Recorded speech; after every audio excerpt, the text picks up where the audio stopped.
మీ ఎలాంటి వ్యాపార ప్రకటనలకైనా వెంటనే మా ఛానల్ సంప్రదించండి. నమస్కారం గురుగారు. శుభాశీస్సులండి. గురుగారు, చిన్నజీఆర్ స్వామి చేసిన కామెంట్స్ అంతా కూడా ఇప్పుడు సోషల్ మీడియాలో చాలా వేడిగా ఉంది. మొత్తం దీని గురించి మాట్లాడుకుంటున్నారు. మన జగద్గురు ఆదిశంకరాచార్యులు గారు ఎటువంటి పీఠాలను స్థాపించలేదని 32 ఏళ్ళకి ఆయన హిమాలయాలకు వెళ్ళిపోయారని చెప్తున్నారు. మరి క్రెడిట్ అంతా విజయనగర సామ్రాజ్యానికి చెందిన వాళ్ళకి ఇస్తున్నారు. మరి ఈ కామెంట్స్ వెనక అసలు తాత్పర్యం ఏంటంటారు? ఇప్పుడు ప్రస్తుతానికి శివభక్తులు చాలా ఫైర్ మీద ఉన్నారు, వెంటనే సారీ చెప్పాలంటున్నారు. ఇక్కడ హిందుత్వాన్ని చీల్చి శివభక్తులకు విష్ణు భక్తులకు మధ్య గొడవ పెట్టాలని ఉద్దేశమా, లేదా దీని వెనక ఇంకేదన్నా కుట్ర ఏదన్నా దాగి ఉందా? అసలు దీన్ని ఎలా చూస్తున్నారు? ఆ కామెంట్స్ని మీరు ఎలా ఖండించబోతున్నారు గురుగారు? చాలా మంచి విషయం అడిగారు. ఎందుకంటే ఇది మనకు ఒక సనాతనమైనటువంటి ప్రశ్న. ఏమిటి? ఒక చర్చ కూడా, సనాతనమైన చర్చ. ఏమిటి సనాతనమైన చర్చ అంటే ఆదిగా అంటే మన ప్రారంభం నుంచి కూడా మన భారతదేశం అనేది కాకుండా ఈ ప్రపంచంలోనే, ఈ విశ్వంలోనే భారతదేశమే మూలం అన్నమాట. తర్వాతనే అన్నీ కూడా వ్యాపకం అంటారు. వ్యాపకం అంటే మిగతా అందరూ ఎక్కడెక్కడో వెళ్ళి వాళ్ళ జీవన విధానం కోసం విదేశాలు అంటాం కదా ఈ రోజున, సముద్రాలు దాటి అక్కడంతా వెళ్ళి అక్కడ స్థిరపడి వాళ్ళ బ్రతుకు తెరువు కోసం అలా వ్యాపకం చెందినదే ఇది. దానికి మనకు చెప్పాలంటే మయా క్యాలెండర్ అనేది విదేశీయుల యొక్క సిద్ధాంతం. ఆ మయా క్యాలెండర్, ఆ మయ సంతానం, మయ సంతతి అనేది ఎవరంటే మన వాళ్ళే, మన భారతీయులే, భారతదేశం వాళ్ళే. అయితే ఇవంతా కూడా మనం పక్కన పెట్టేస్తే ప్రధానంగా ఇక్కడ వచ్చేటువంటి చర్చ ఏమిటరా అంటే, మన భారతదేశంలో రెండు మతాలు. ఆ 2 మతాలు ఏమిటి అంటే శైవ మతము, వైష్ణవ మతము. 2 మతాలు ఉండేటివి. ఈ 2 మతాలే అందరికీ తెలిసినవి. అయితే ఈ 2 మతాలు అనేది కూడా మనకు ప్రధానంగా చెప్పాలి అంటే తల్లి తండ్రి. శైవ మతం తల్లి వంటిది, వైష్ణవ మతం తండ్రి వంటిది. వీళ్ళిద్దరిలో ఏ ఒక్కరు లేకపోయినా సృష్టి అనేది జరగదు. అయితే ఏమిటి దీనికి ఇలా చెప్తున్నారు అని కూడా మీరు అనుకోవచ్చు. మీరే ఉన్నారు, మీ తల్లి తండ్రి ఇద్దరు ఉన్నారు. తల్లి తండ్రిలో నీకు ఎవరు ఇష్టము అని అడిగితే ఎక్కువ శాతం చెప్పేది తల్లి అని చెప్తారు. కొంత భాగం, పర్సంటేజ్ ఎక్కువ శాతం. 100% ఉన్నారనుకోండి 2 మతాలు కలిపి, ఎవరు నీకు ఎక్కువగా తల్లి అంటే ఇష్టమా, తండ్రి అంటే ఇష్టమా అని ఎవరన్నా నేను అడిగాను అనుకోండి మిమ్మల్ని, అప్పుడు మీరేం చెప్తారంటే ఆలోచించుకోకుండా సడన్గా టక్కని నాకు మా అమ్మ అంటే ఇష్టము అని చెప్తారు.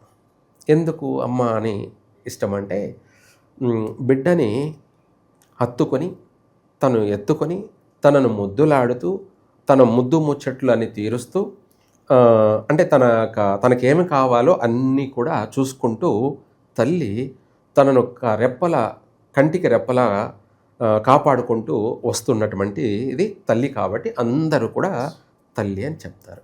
ఆ తల్లి వంటిదే శైవ మతం. అంటే ప్రతి ఒక్కరికి కూడా కోరిన కోరికలన్నీ కూడా వెంటనే తీర్చేటువంటి వాడే ఆ పరమశివుడు. అందుకే తల్లి వంటి వాడు అంటారు. ఏమంటారు అంటే ప్రతి ఒక్కరి భక్తుల యొక్క కోరికలు ఏది కావాలంటే అది తీర్చేవాడు అనమాట.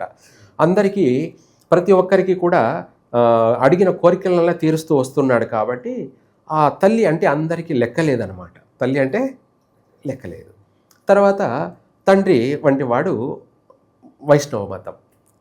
అలాగే తక్కువ శాతం మాత్రమే తండ్రి అంటాడు. ఎందుకంటే ఏది ఏమైనా కూడా తండ్రి చేస్తేనే కదా తల్లి పెట్టేది అనేది అందరికీ తెలిసిన లోక జ్ఞానమే, వాస్తవమేది.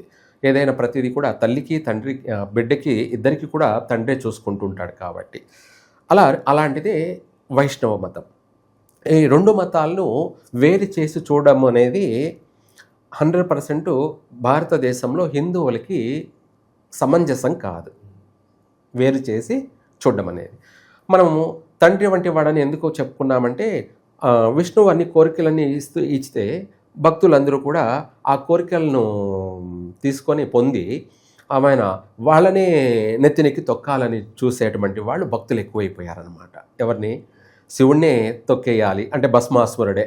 ఏకంగా ఆయనకు వరం ఇస్తే ఆయన ఎత్తినే చేయబెట్టడానికి ఆయన్ని భస్మం చేయడానికి ప్రయత్నం చేశాడు భక్తుడు. ఆయన కోసం వైష్ణవుడైనటువంటి మహావిష్ణువు వచ్చి ఆయనను సంహరించాల్సిన పరిస్థితి వచ్చింది. అలా వీళ్ళిద్దరూ దాన్ని ఏమంటారంటే శివరూపాయ విష్ణవే విష్ణు రూపాయ శివ అని చెప్పి మనం అందరం చెప్తుంటాం. అయితే ఇక్కడ ఏమైందంటే మనం హీరోల్ని నీ హీరో గొప్ప అంటే నా హీరో గొప్ప, హీరోల్ని పరిగణలోకి తీసుకొని మనము హీరోల్ని చూసినట్టు దేవుళ్ళని చూస్తున్నారు. ఇప్పుడు ఇలాంటిదే తను చేసిన కామెంట్ ఏమిట్రా అంటే 100% మాకు చిన్నప్పుడు నేను ఎన్టీఆర్ అభిమాని, నాకు ఎన్టీఆర్ అంటే అప్పటికి ఇప్పటికీ ఎప్పటికీ అభిమానమే.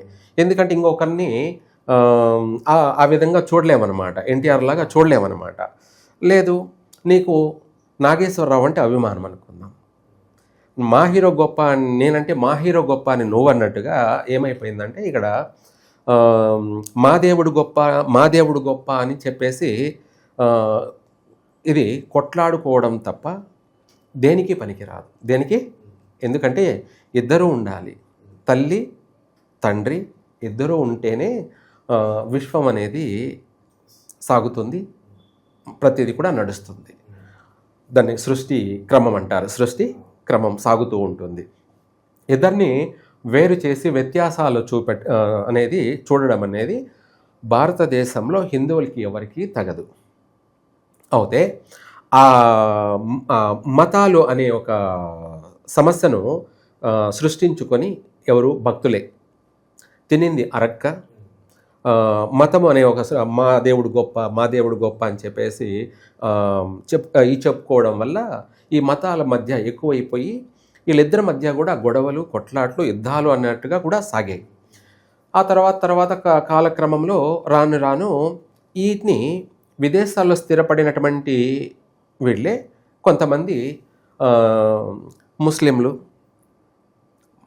వీళ్ళ మధ్య భేదాభిప్రాయాలను చూసి అది వాళ్ళు ఆసరా చేసుకొని భారతదేశంలోకి చొరబడి వీళ్ళిద్దరి మధ్య చిచ్చుబెట్టి వైష్ణవ మతం, శైవ మతం అని చెప్పేసి హిందువుల్ని విడగొట్టేసి విభజించు పాలించు అని చెప్పినట్టుగా వీళ్ళిద్దరిని కలవనీయకుండా వాళ్ళిద్దరి మధ్య చిచ్చు పెట్టేసి వాళ్ళు ఈ భారతదేశాన్నంతా కైవసం చేసుకొని పరిపాలిస్తూ అలాగే హిందువులందరినీ కూడా వాళ్ళ యొక్క సంఘంలోకి కన్వర్ట్ చేసుకున్నారు. తర్వాత దాంతోపాటు అనేక సంపదనంతా కూడా దోచేశారు, అనేక రాజ్యాలన్నింటినీ కూడా ఆక్రమించేశారు, రాజులుగా పరిగణలోకి వచ్చారు, రాజ్యాలను పరిపాలించారు. వీళ్ళిద్దరిని కొట్టి ఈ వైష్ణవ మతం, శైవ మతం అని ఇద్దరిని డివైడ్ చేసి కొట్టేసి వీళ్ళు భారతదేశం అనే ప్రపంచానంతా కూడా ఆక్రమించేశారు. అందులో జరిగిన ఘోరాలు, నేరాలు అనేది చాలా భయానకమైనటువంటివి, బీభత్సమైనటువంటివి, చెప్పుకుంటే కూడా భరించలేనివి, సహించలేనివి, అవి వింటే కూడా ఇంకా తట్టుకోలేనిది, అవి వింటే కూడా మరణమే శరణ్యం అన్నట్టుగా కూడా ఆలోచన వచ్చేస్తుంది. అటువంటి అంత భయానకమైనటువంటివి. అలా భారతదేశ హిందూ స్త్రీని చెరపట్టారు, సిరిని చెరపట్టారు. సిరి అంటే సంపదను చెరబట్టేశారు. అలా ఈ మతాల మధ్య వీళ్ళు వీటితో కొట్టుకోవడం వల్ల మూడో వాడికి అవకాశం దొరికింది, పరిపాలించేశాడు. ఆ తర్వాత వీళ్ళు ఇలా చేసి పరిపాలన చేస్తున్నారు, భారతదేశం అంతా ఆక్రమించేస్తారని చెప్పేసి మొఘలులు చేస్తారని చెప్పి క్రైస్తవ మతం ఏమంటే అప్పుడు భారతదేశంలోకి మూడో మతం ఎంటర్ అయి ఉన్నది, అది ఇస్లాం మతం. తర్వాత క్రైస్తవ మతం అనే వాళ్ళు చూసి అక్కడ వీళ్ళందరూ కూడా మేమేమైనా తక్కువ తిన్నామా, మేము వస్తాము, వాళ్ళు వచ్చి ఆమెన అందరి మధ్య చిచ్చు పెట్టేసి విభజించు పాలించు అని చెప్పేసి కులాల మధ్య వాళ్ళు ఏకంగా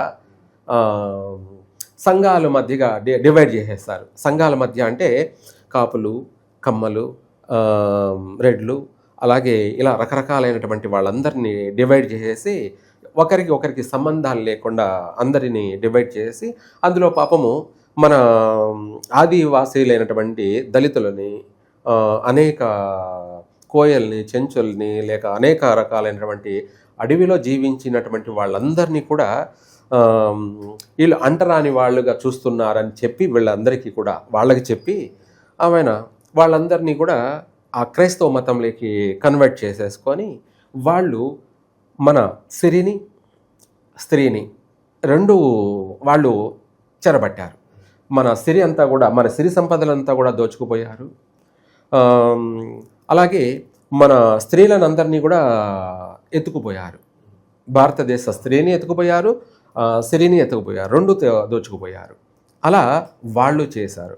దీనికి కారణం ఏమిటి అంటే ఈ మతాలే, ఈ సంఘాలు, మతాల వల్ల హిందువులు ఒకరిని ఒకరు కలవరన్నమాట. ఇది అందరికీ తెలిసిన విషయం, అందరికీ ఉండదు అనేది కూడా తెలుసు అందరికీ. రెండోది, మనం మధ్యలో ఏదైనా చిచ్చు పెట్టామంటే ఇంకా అది బగ్గుమంటుంది అని చెప్పేసి ఈ ఇద్దరికి కూడా తెలిసిన విషయాలే. ఎవరికి? ఇస్లాం మతానికి కావచ్చు, క్రైస్తవ మతానికి కావచ్చు, బాగా తెలిసినటువంటి నాడి.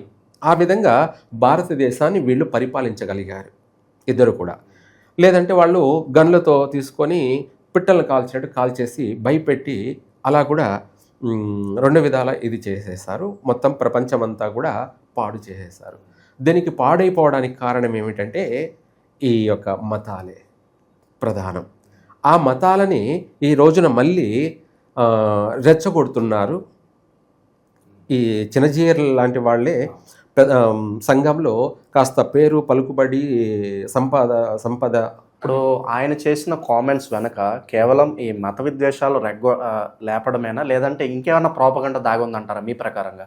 100% అయితే చిన్నజీయర్ వచ్చేసి ఇక మతాల మధ్య పెట్టాలని అదే చిచ్చు పెట్టాలనేం కాదు, హిందువుల మధ్య చిచ్చు పెట్టాలనేం కాదు, ఏదో స్లోలో అన్నట్టుగా తను మైక్ పట్టుకుంటే ఏదో మాట్లాడేయడం వాస్తవం అది. అంటే ఇక్కడ శివభక్తుల కంటే విష్ణు భక్తులే కొంచెం ఒక మెట్టు ఎప్పుడు కూడా పైన ఉంటారు అనే ఒక ప్రోపగండా అనుకోవచ్చు. ఆ వ్యత్యాసం అయితే ఉంది. ఏమిటి? ఆ వ్యత్యాసం అయితే ఉంది అనమాట. అదే ఇక్కడ వైష్ణవ మతం మయమే గొప్ప అన్నది ప్రజలలో చూపించుకోవడము అనేది 100% స్పష్టంగా కనపడుతూ ఉంటుంది క్లియర్గా. ఇక్కడ ఆ కారణంగానే మాట్లాడడమే తప్ప ఏదో మతాల మధ్య చిచ్చు పెట్టాలి, వీళ్ళందరినీ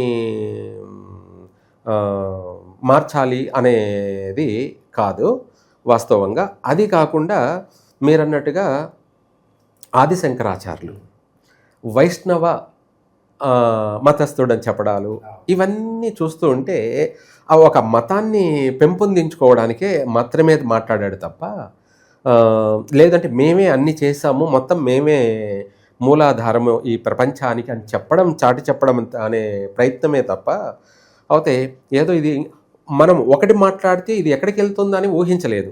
ఏమిటి?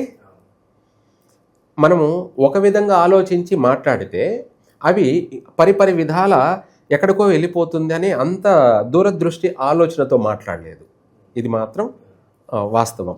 కానీ ఏది ఏమైనా ఇది 100% భారతదేశంలో హిందువులందరినీ విచ్ఛిన్నం చేయడానికి మాత్రమే, హిందువులందరినీ కూడా విడగొట్టడానికి మాత్రమే, హిందువులందరినీ కూడా చెడగొట్టడమే తప్ప ఇప్పుడే కాస్త ఇప్పుడే హిందువులందరూ కూడా లోకజ్ఞానం అనే తెలివితేటలను ఇప్పుడే కాస్త పదును పెట్టి ఉపయోగిస్తున్నారు.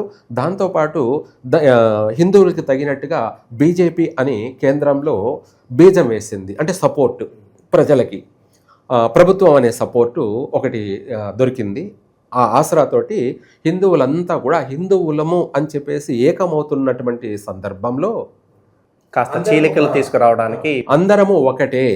ఇక్కడ శైవము వైష్ణవము అనేది ఏమీ లేదు, మనం అందరము ఒకటే, సంఘాలమందరం కూడా హిందువులము, మనమందరం ఒక తాటిపైకి వచ్చితే కానీ మన భారతదేశాన్ని మనము కాపాడుకోలేము అనే ఆలోచన ప్రతి హిందువులోనూ స్టార్ట్ అయింది.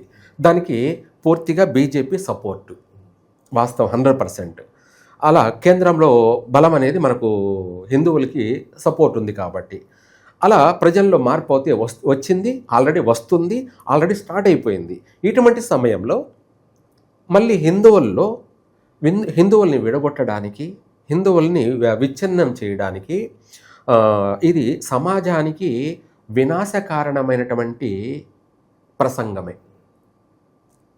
ప్రపంచానికి, భారతదేశానికి, అంటే ప్రపంచంలో అన్ని దేశాల్లో మన వాళ్ళు ఉన్నారు కాబట్టి చెప్తున్నాను ప్రపంచానికని, వీళ్ళల్లో వ్యత్యాసాలను తీసుకురావడము, వీళ్ళందరినీ విచ్ఛిన్నం చేయడము, వీళ్ళందరినీ చెడగొట్టడము, వీళ్ళల్లో విద్వేషాన్ని ప్రేరేపించే మాటలే తప్ప ఇది సమాజానికి ఉపయోగపడేటువంటి మాట అయితే కానే కాదు. ఇటువంటి మాటలు చేయకూడదు, ఎవరైనా సరే చేయకూడదు. హిందువులు అందరూ ఒకటే, హిందూ సమాజం అంతా కూడా ఒకటి కావాలి, అందరూ కలిసిమెలిసి ఉంటేనే బలం ఉంటుంది. ఇప్పుడు మనము పిల్లల్ని అడిగినా చెప్తారు సామెత, ఏమని, ఒక 5 కట్టెల్ని కలిపి కట్టకట్టి ఇంచమంటే ఇంచలేరు, అదే ఒక కట్టి చేతికి ఇచ్చి ఇంచమంటే పిల్లోడైనా ఇంచేస్తాడు.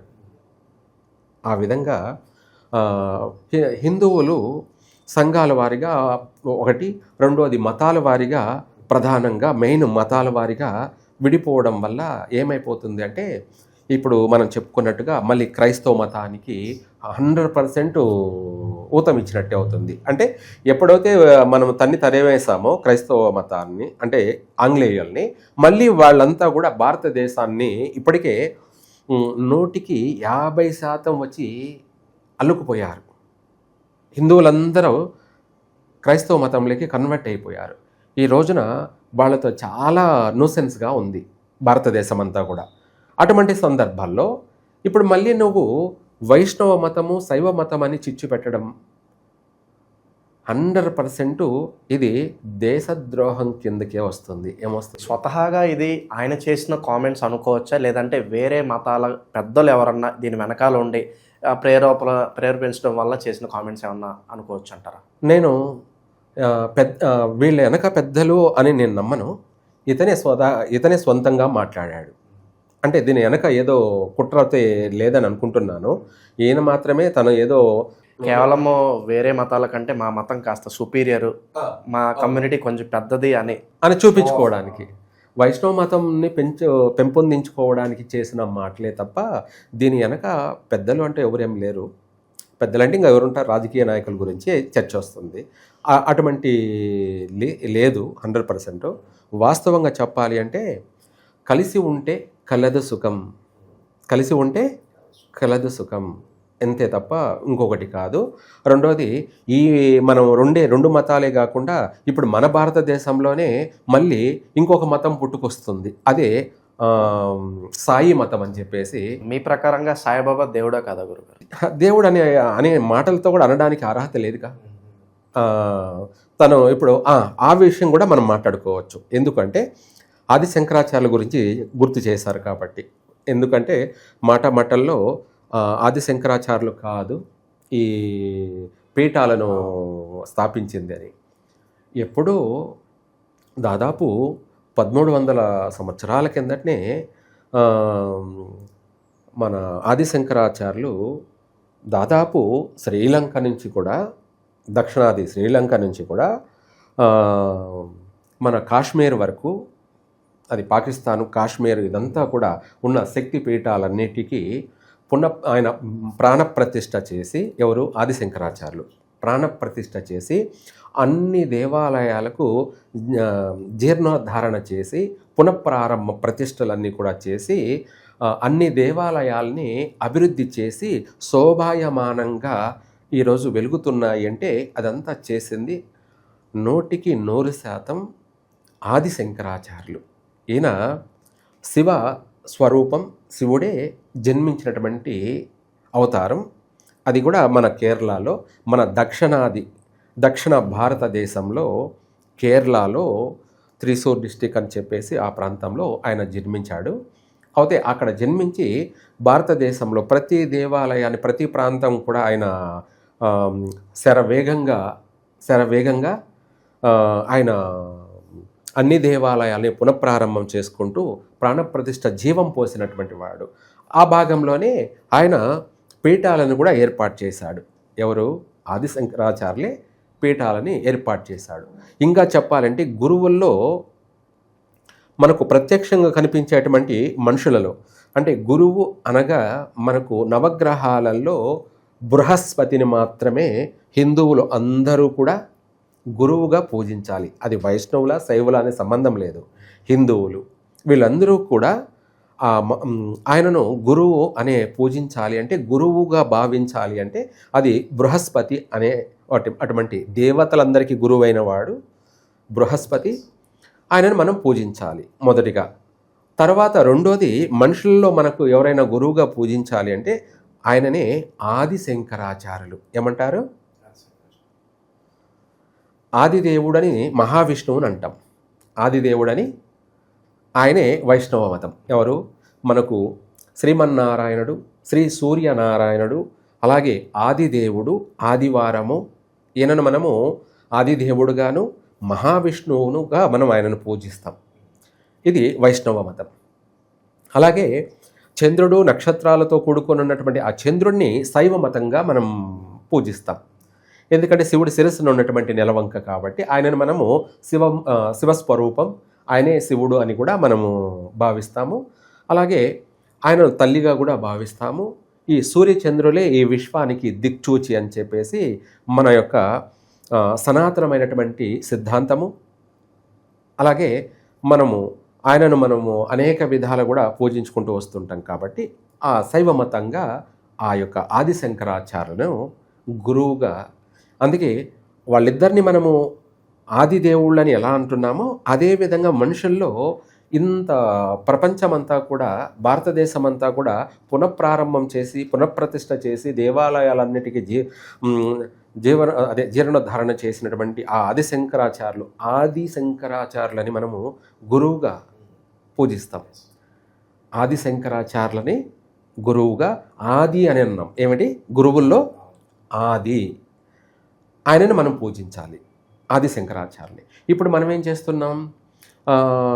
నిన్న కాక మొన్న వచ్చినటువంటి సాయిబాబా, నిన్న కాక మొన్న అంటే ఏంటి, 1890 ఆ ప్రాంతంలో జన్మించి అతను 1930 ఆ ప్రాంతంలో తను చనిపోయాడు. తననే ఇప్పుడు గురువుగా చేసుకొని భారతదేశం అంతా కూడా పూజిస్తుంది. గురువు అంటే ఆయనే గురువు.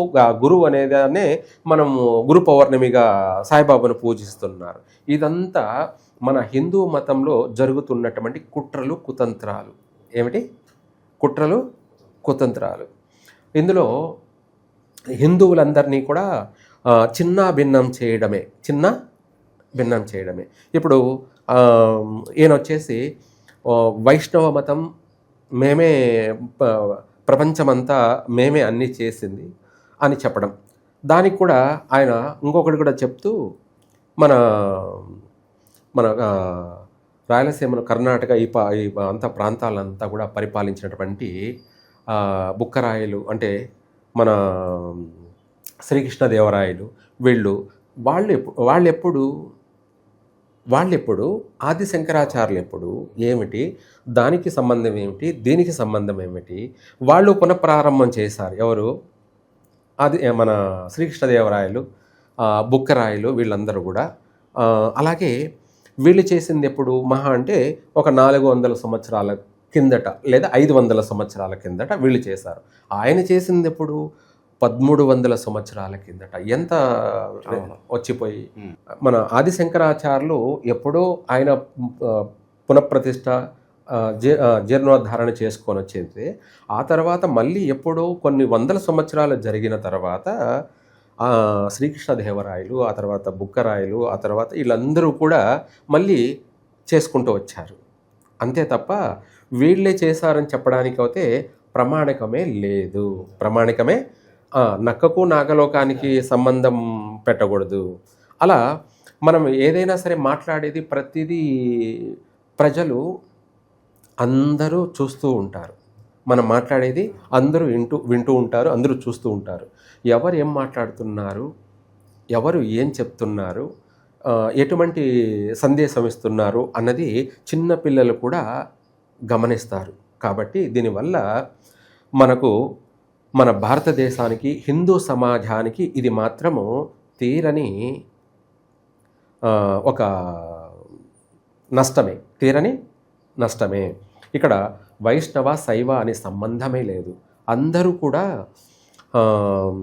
తల్లి తండ్రిగా పూజించాలే తప్ప తల్లి తండ్రిగా పూజించాలి. తల్లి అంటే పరమేశ్వరుడు, తండ్రి అంటే మహావిష్ణువు. ఆయనను భక్తిలో ఏమాత్రం వ్యత్యాసం లేకుండా, తేడా లేకుండా, ఎటువంటి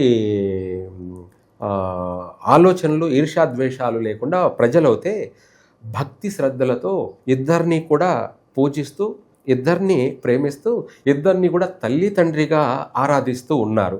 అటువంటి ప్రజల్ని ఈ యొక్క మనం మాట్లాడిన ఏదైతే ఉందో ఈ మాటలు ప్రజలందరినీ కూడా విచ్ఛిన్నం చేయడం అన్నమాట. విచ్ఛిన్నం అంటే ఇందాక నువ్వు అన్నట్టుగా మా హీరో గొప్ప అంటే మా హీరో గొప్ప అన్న సామెత కింద. కానీ చదువు లేని వాళ్ళు, కాస్త ఉద్యోగం లేని వాళ్ళు ఇలాంటి గొడవలు పడటం కామన్. కానీ ఒక ఆధ్యాత్మికంగా ఒక ఉన్నత స్థానంలో ఉన్న వాళ్ళు ఇట్లాంటి విద్వేషాలు రచ్చగొట్టడం అనేది చాలా బాధాకరంగా. 100% ఇందులో మాత్రం అందరూ కూడా ఈ విషయంలో తనను వ్యతిరేకిస్తారు. అదే కాకుండా అందరిలో తను చులకనైపోతాడు. అందరిలో ప్రజలందరిలో కూడా. సో ఇప్పుడు ఫైనల్గా ఏమంటారు, అతను వచ్చి బహిరంగంగా క్షమాపణలు చెప్పాల్సింది అంటారా ప్రతి ఒక్కరు కూడా? వాస్తవంగా చెప్పాలంటే మరి మెసేజ్ ఇవ్వాలి కదా. ఏదైనా మనము మాట్లాడింది నువ్వే కాబట్టి నువ్వే దాన్ని ఫుల్ స్టాప్ పెట్టేయాలి. దాన్ని నువ్వే ఫుల్ స్టాప్ పెట్టినప్పుడే అది బాగుంటుంది. అందరూ కలిసి బలంతాన చెప్పి పెట్టించడం వేరు. నువ్వు హిందువులందరికీ కూడా నీ అంతటా నువ్వే ఒక మెసేజ్ ఇస్తే బాగుంటుంది. అది నువ్వు మనస్ఫూర్తిగా నువ్వు ఇచ్చినట్టు అవుతుంది.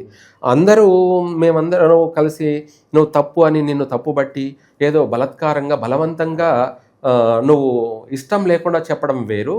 అది ఇష్టపడి చెప్పేది వేరు. కానీ ఇటువంటివి ఎవ్వరైనా చేయకూడదు. హిందువులందరూ ఒకటే. ఇక్కడ మనకు ఇద్దరు తల్లి తండ్రి వంటి వాళ్లే తప్ప ఏ ఒక్కరు ఎక్కువ కాదు. వైష్ణవులు గొప్ప లేదంటే శైవులు గొప్ప అని చెప్పేసి ఎవరైతే అనుకుంటారో, ఎవరైతే ఆ విధంగా ఆలోచిస్తారో వాళ్ళు సమాజానికి చీడ పురుగులు, వాళ్ళు సమాజానికి హానికరము, సమాజానికి ఉపయోగం లేని వాళ్ళు. ఏ విధంగా నువ్వు సమాజానికి నిరూపించగలవు? కాబట్టి ప్రజలు, భక్తులు ఇటువంటి వాటిని నమ్మవద్దు, ఇటువంటి వాటిని పరిగణలోకి తీసుకోవద్దు. హిందువులందరూ కూడా విష్ణు రూపాయ శివరూపాయ విష్ణవే. అలాగే ఇద్దరిని పూజించండి, ఇద్దరిని ఏమాత్రము కల్మషం లేకుండా ప్రేమించండి, పూజించండి భక్తిపూర్వకంగా. అంతే తప్ప ఇక్కడ వాళ్ళు చెప్పినట్టు మా విష్ణువే గొప్ప అని చెప్పి, మా శివుడే గొప్ప అని చెప్పేసి ప్రజలు మాత్రం ఇవి దగ్గరికి కూడా రానివ్వద్దు. ఇటువంటి ఆలోచనలు అనేటి దగ్గరికి రానివ్వద్దు. ఇటువంటి వాళ్ళని కూడా ఎక్కువగా నమ్మవద్దు. ఎంతవరకు నమ్మాలో అంతవరకే నమ్మాలి. అయితే వాళ్ళు చెప్పేది మంచి అవుతే పరిగణలోకి తీసుకోండి, వాళ్ళు చెప్పేది చెడు అవుతే దాన్ని తీసేయండి, మీ యొక్క మైండ్లో నుంచి తీసేయండి. ఏది ఏమైనా కూడా 100% ఆయన చెప్పింది తప్పు. కాబట్టి క్షమాపణ చెప్తే తనకు మంచిది, తన ఒక ఆ యొక్క వాళ్ళందరికీ కూడా అందరికీ మంచి విలువ పెరుగుతుంది. అలా చెప్పని పక్షాన ఏమవుతుందంటే వాళ్ళ విలువ అనేది తన ఒక్కడి వల్ల అందరికీ కూడా మాట వస్తుంది, అందరికీ కూడా చెడ్డ పేరు వస్తుంది. కాబట్టి ఇటువంటి వ్యాఖ్యలు ఎప్పుడూ కూడా చేయకపోవడం చాలా మంచిది. హిందూ సమాజాన్ని ఒకటి చేసి హిందూ సమాజాన్ని నడిపించాల్సిన వ్యక్తులే ఈ హిందూ సమాజాన్ని విచ్ఛిన్నం చేస్తూ చెడగొడుతున్నారంటే ఇవి ఇంతకంటే హానికరమైంది ఈ విశ్వంలో, ఈ ప్రపంచంలో ఇంకొకటి ఉండదు. అందరూ ఒకటే, అందరూ సమానమే, అందరూ కూడా. ఇక్కడ మనకు వైష్ణవం శైవం అనేది నాకు లేనే లేదు, నేను పట్టించుకోను కూడా. విష్ణు దగ్గరికి వెళ్ళాము అంటే మనము ఆయనను ప్రేమతో భక్తితో పూజించాలి. ప్రతి ఒక్కరు కూడా సూర్య నమస్కారం ఎందుకు చేసుకుంటారు? హిందూ ప్రతి ఒక్కరూ సూర్య నమస్కారం చేస్తారు. ఎవరు? శివభక్తులైనా విష్ణు భక్తులైనా ఎవరైనా కూడా సూర్య నమస్కారం చేస్తారు. ఎందుకు? ఆయన మహావిష్ణువు. ఆయనను మనము భక్తి శ్రద్ధలతో పూజించాలే కానీ నువ్వు మా దేవుడు కాదంటే ఎట్లా? అలాగే వైష్ణవులు శివాలయాలను దర్శిస్తున్నారు. ఎవరు? భక్తులు. అన్ని విధాల వాళ్ళు భక్తి శ్రద్ధలతో పూజిస్తున్నారు. అటువంటి వాళ్ళందరినీ ఇప్పుడు కలత చెందే విధంగా వ్యాఖ్యానాలు ఇవి. ఇటువంటివి వన్ సైడ్ వ్యాఖ్యానాలు, అంటే మొత్తం మీద సమాజానికి హానికరమైనటువంటి మాటలు. కాబట్టి మాట్లాడిన మాటల్ని వెనక్కి తీసుకొని మళ్ళీ ప్రజల్లో నీ యొక్క ఉనికి చాటుకో. అంటే అది నీకోసమే. అందరూ కూడా నిన్ను గౌరవభావంతో చూసే విధంగా నువ్వు నడుచుకుంటే అది నీకు మంచిది. లేదంటే ప్రజలందరూ కూడా ఎవరేం మాట్లాడుతున్నారు, ఎవరేం చెప్తున్నారు, ఎవరేం చేస్తున్నారు అనేది ప్రజలు నిన్ను అసహించుకునే ప్రమాదం ఉంది. నువ్వు ప్రజల్లో చులకనైపోయే అవకాశం కూడా ఉంది. కాబట్టి అంతవరకు రానికుండా నీ గౌరవాన్ని నువ్వు కాపాడుకోవడం చాలా మంచిది. మాకు సంతోషమే, మాకు కూడా నువ్వు బాగుండాలన్నదే నా కోరిక. అంతే తప్ప ప్రజల్లో చెడ్డ పేరు తెచ్చుకోకూడదు అన్నది నా యొక్క అభిప్రాయం. ఫైనల్గా ప్రజల్లో నువ్వు చెడ్డవాడి కాకూడదు, ప్రజలందరిలో కూడా మంచివాడిగా నీవు కొనసాగాలి, ఇంకా గొప్పగా పేరు ప్రఖ్యాతలు సంపాదించుకోవాలి అందరిలో అన్నదే నా యొక్క కోరిక. చాలా మంచి విశ్లేషణ అందించారు గురుగారు. ఈ హిందువులు ఇప్పటికైనా సరే మా దేవుడు గొప్ప, ఈ దేవుడు గొప్ప, ఆ మతం గొప్ప, ఇలాంటి ప్రోపగండాలో ఇరుక్కోకుండా అందరూ కూడా కలిసిమెలిసి ఉండాలని చెప్పి మనస్ఫూర్తి కోరుకుందాం. ధన్యవాదాలు. సర్వే జన సుఖినో భవంతు.